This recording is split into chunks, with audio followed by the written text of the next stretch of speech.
तो welcome back guys. और आज हम लोग ये क्वेश्चन सॉल्व करने जा रहे हैं। Show that automorphism of G is equal to S3। ठीक है, is isomorphic to S3 where G is a Klein-Perl group. Okay, तो first of all let G is equal to E A B C। Klein-Perl group क्या होता है? Where A square is equal to B square which is equal to C square is identity. Correct. और A into B is equal to C, B into C is equal to A, और A into C is equal to B. और ये abelian भी होता है। या तो group operation करके पता कर लो, या दूसरा ऑप्शन है कि ऑर्डर ऑफ जी क्या है,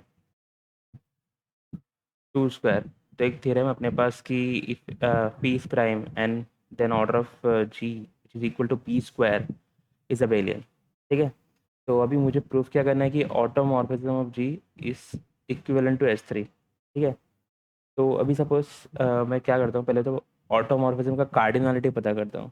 सपोज अगर phi is a automorphism from G to G, तो E A B C, E A B C। अब आइसोमॉर्फिज्म है, ऑटोमॉर्फिज्म मतलब क्या? Isomorphism from group G to G. तो आइसोमॉर्फिज्म में हमेशा क्या होता है, ई को मैप करता है, ये तो फिक्स रहता है। ठीक है, अभी मुझे एक बात बताओ कि एक और प्रॉपर्टीज होता है आइसोमॉर्फिज्म में। अगर आपको होमोमॉर्फिज्म और आइसोमॉर्फिज्म सीखना है तो आप सिर्फ उसके प्रॉपर्टी से ही सीख सकते हो। तो फर्स्ट ऑफ ऑल जितने भी प्रॉपर्टीज है सब अच्छे से देख लो। तो अभी इसमें क्या है, एक और प्रॉपर्टी है कि order of phi of A will divide order of A. ठीक है, if phi is homomorphism from G to G या isomorphism from G to G. तो अभी देखो, यहाँ पे भी ए बी सी का ऑर्डर 2 है, यहाँ पे भी ए बी सी का ऑर्डर 2 है, दोनों साइड। तो अभी मेरे पास ए के लिए अगर मुझे मैप करना है तो मेरे पास कितने चॉइसेस है? मैं या तो ए को ये ए से मैप कर सकता हूँ, या बी से या सी से, किसी से भी मैप कर सकता हूँ। तो ए को मैप करने के लिए मेरे पास टोटल कितने चॉइसेस है? बी। ठीक है, तो सपोज अगर मैंने बी से मैप कर दिया। ओके, अब मुझे बी को मैप करना है, तो बी को मैप करने के लिए मेरे पास कितने चॉइसेस है? दो चॉइस, या तो ए या तो सी। सपोज मैं बी को ए से मैप करता हूँ। ठीक है, तो यानी मेरे को बस बी के लिए कितने 2 चॉइसेस, सी के लिए सिर्फ एक ही बचे। ठीक है, तो टोटल नंबर ऑफ होमोमॉर्फिज्म कितने हो जाएंगे? Total number of isomorphism 6।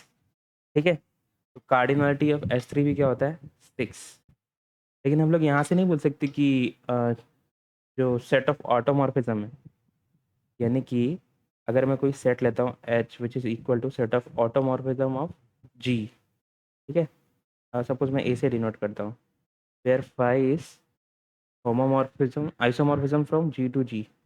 Correct. ठीक है, तो अगर मैं अभी ये बोल दूँ कि हाँ इसका कार्डिनलिटी 6 है, तो ये आइसोमॉर्फिक टू S3 रहेगा, ऐसा नहीं होता।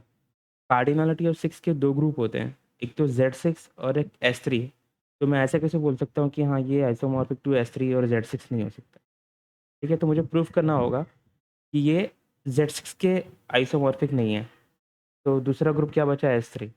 ठीक है, तो अभी मैं ये कैसे प्रूफ करूँगा कि ये Z6 के आइसोमॉर्फिक नहीं है? तो उसके लिए मुझे क्या करना पड़ेगा?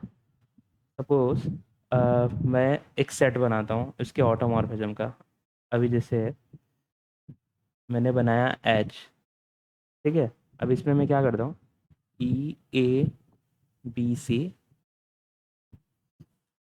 E A B C, E A B C, E A B C, E A B C, E A B C। ठीक है, ये मैंने सेट बनाया इसके ऑटोमॉर्फिज्म का। अब ऑटोमॉर्फिज्म है ना, तो ई तो हमेशा ई को मैप होगा, तो ये तो हम लोग डायरेक्ट लिख सकते हैं। ठीक है, अभी देखो, ए के पास कितने चॉइसेस है? 3 चॉइसेस है। कौन कौन से? एक तो ए, दूसरा बी, और तीसरा क्या है? सी। ठीक है, वैसे ही यहाँ पे भी हो जाएगा A B C। अब ए को गया है, तो बी के पास 2 चॉइसेस है, या तो बी सी को जाएगा और या दूसरा सी बी को जाएगा। करेक्ट। वैसे यहाँ पे भी बोल लो, ये हो जाएगा सी ए या ए सी, फिर बाद में ये क्या हो जाएगा, ये हो जाएगा बी ए, और या फिर ए बी। करेक्ट। तो सपोज मैं इसको फाइव वन बोलता हूँ, इसको five to,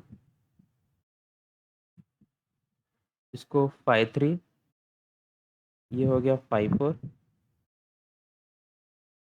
five five, five six. हम लोग देख सकते हैं कि जो फाइव वन है वो क्या है, आइडेंटिटी है। ठीक है, ए को मैप कर रहा है, बी बी को, सी सी को। अभी मुझे चेक करना है कि ऐसा कैसे मैं डायरेक्ट इसको आइसोमॉर्फिज्म बोल सकता हूँ। तो सपोज कोई भी एक आर्बिट्री है, इसमें से एलिमेंट ले लो। ये सेट क्या है, ये set of all automorphism from G to G है। अगर सपोज मैं फोर ले लेता हूँ, फाइव फोर, ठीक है, तो फाइव फोर ले रहा हूँ मैं। मुझे चेक करना है कि ये होमोमॉर्फिज्म है कि नहीं। वन वन ऑन टू तो दिख रहा है सामने से, ये इसको मैप हो रहा है, वन वन बाइजेक्टिव है। तो जो होमोमॉर्फिज्म प्रूफ करना है तो मैं क्या करूँगा, सपोज मैं कोई भी दो एलिमेंट लेता हूँ, जैसे बी इंटू सी लेता हूँ। ठीक है, तो बी इंटू सी, तो five four of B into C क्या होता है ग्रुप में, बी इंटू सी ए होगा। करेक्ट। अब ए किसको मैप कर रहा है, ए को ही मैप कर रहा है। ठीक है, अब five four of B into five four of C, देखो फाइव फोर ऑफ बी क्या है, सी, और फाइव फोर ऑफ सी क्या है, बी। तो सी इंटू बी क्या होता है, ए। तो देखो five four of B into C is equal to five four of B into five four into C, यानी ये होमोमॉर्फिज्म है। तो इसे आप किसी का भी चेक कर सकते हो। ठीक है, तो अभी तक क्या हुआ, ये सेट है मेरा, set of all automorphism from G to G, where G is a Klein four group. अभी मुझे प्रूफ करना है कि ये आइसोमॉर्फिक टू जेड सिक्स नहीं होगा। तो उसके लिए मेरे पास अगर सपोज मैं बोलता हूँ कि phi is a group which is from, suppose कुछ भी ले लो आप, एस टू टी ले लो, ये एस और टी ग्रुप है। मैं बोलता हूँ कि ये आइसोमॉर्फिक कब होगा, जब ये एस और टी सेम स्ट्रक्चर के होंगे। करेक्ट। तो अगर मैं बोलता हूँ कि ये फाई ऑफ, ये जो मैंने एच लिया है ग्रुप अभी, set of all automorphism is isomorphic to Z six, तो इसका मतलब since Z six is what, abelian group, H को भी अबेलियन होना पड़ेगा। करेक्ट। आइसोमॉर्फिक है तो जो स्ट्रक्चर रहता है, जो प्रिजर्व करते हैं प्रॉपर्टी, वो दोनों साइड प्रिजर्व होती है। तो अगर जेड सिक्स साइक्लिक होगा तो एच भी साइक्लिक होगा, एच अबेलियन होगा तो जेड सिक्स भी अबेलियन होगा। करेक्ट। तो अगर आइसोमॉर्फिक टू जेड सिक्स होता तो एच भी अबेलियन होता। तो मुझे ये बस शो करना, अगर मैं ये प्रूव कर दूंगा कि एच अबेलियन नहीं है, तो मेरे पास दूसरा चॉइस क्या बचता है, एस थ्री। ठीक है, तो अभी सपोज मैं, मुझे क्या प्रूव करना है कि ये आइसोमॉर्फिक नहीं है। तो सपोज मैं एक लेता हूँ फाइव टू और फाइव फाइव,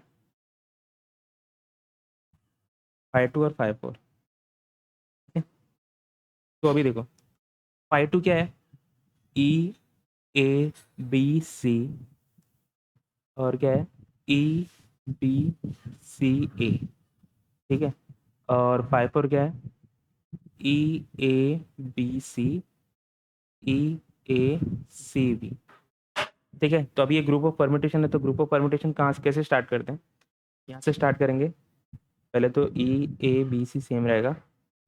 अब ई ई को मैप हो रहा है यहाँ पे, तो यहाँ पे भी ई को मैप हो रहा है। अभी यहाँ पे ए को मैप हो रहा है, तो यहाँ पे ए किसको मैप हो रहा है, बी को।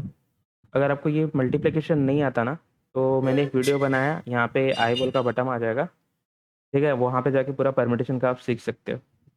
तो ए बी को हो गया। अब बी सी को मैप हो रहा है, तो यहाँ पे देखो सी ए को मैप हो रहा है, तो बी ए को मैप हो जाएगा। यहाँ पे सी बी को मैप हो रहा है, तो यहाँ पे बी सी को मैप हो रहा है। ठीक है, तो ये आ गया। अब ये देखो ये कौन सा है, ई ई ए बी सी, तो यहाँ पे देखो ए बी ए सी, यानी कि ये क्या हो गया, फाइव फाइव आ गया। ठीक है, फाइव टू और फाइव फोर का मल्टीप्लाई किए तो ये क्या आ गया, फाइव फाइव। अब मैं फाइव फोर और फाइव टू को मल्टीप्लाई करता हूँ, मतलब रिवर्स में। अबिलियन प्रूफ करने के लिए क्या होता है, A into B is equal to B into A. ठीक है, तो अभी ये हो जाएगा E A B C, E A B C, E A C B, ये है फाइव फोर, और ई बी सी ए, ये है क्या, फाइव टू। ठीक है, तो वापस ई ए बी सी। अब देखो ई को मैप हो रहा है, यहाँ पे भी ई को मैप हो रहा है, ई को। अब यहाँ पे ए बी को मैप हो रहा है, यहाँ पे बी सी को मैप हो रहा है। तो ए किसको मैप हो जाएगा, सी को। यहाँ पे बी सी को मैप हो रहा है, सी किसको मैप हो रहा है, बी को, तो यहाँ पे बी हो जाएगा। सी ए को मैप हो रहा है और ए को, ठीक है। तो अभी देखो ये क्या आ गया, ई सी बी ए। अब ई सी बी ए कहाँ पे, ई सी बी ए, हाँ ई सी बी ए क्या है, 5 3 आ गया, ठीक है। तो ये 5 3। तो हम लोग ने क्या पाया कि 5 2 × 5 4 ये 5 है, और ये 5 4 × 5 2 5 3 है। तो हम लोग बोल सकते हैं कि 5 2 × 5 4 इज नॉट इक्वल टू 5 4 × 5 2। सो इसका मतलब क्या हो गया, H is not abelian, correct. तो अब एच की कार्डिनलिटी क्या है, 6 है, और एच एबेलियन नहीं है। तो कोई भी ऑर्डर 6 का ग्रुप किसके आइसोमॉर्फिक हो सकता है, या तो Z6 या तो S3। अभी आप बोलोगे कि Z2 क्रॉस Z3 का भी आइसोमॉर्फिक हो सकता है, लेकिन Z2 क्रॉस Z3 आइसोमॉर्फिक होता है Z6 के, ठीक है। तो मेरे पास अगला चॉइसेस क्या बचता है, नेक्स्ट चॉइस S3 बचता है। तो मैं डायरेक्टली लिख देता हूँ, by classification of group this H is isomorphic to S3। Okay, so ये था पूरा प्रूफ कैसे करते हैं इसको, कि group of this Klein 4 group is isomorphic to S3। Okay, तो बस यही था, ये वीडियो लेक्चर इसी प्रॉब्लम को सॉल्व करने के लिए था। तो अगर आपको ये वीडियो अच्छा लगे तो प्लीज़ लाइक करें, शेयर करें, और अपने फ्रेंड्स को शेयर करें। और मैंने और भी बहुत सारे वीडियो बनाए हैं यूपीएससी के लिए, तो आप देख सकते हैं इसको, ठीक है। बट प्लीज़ सब्सक्राइब ज़रूर करिए। Thank you.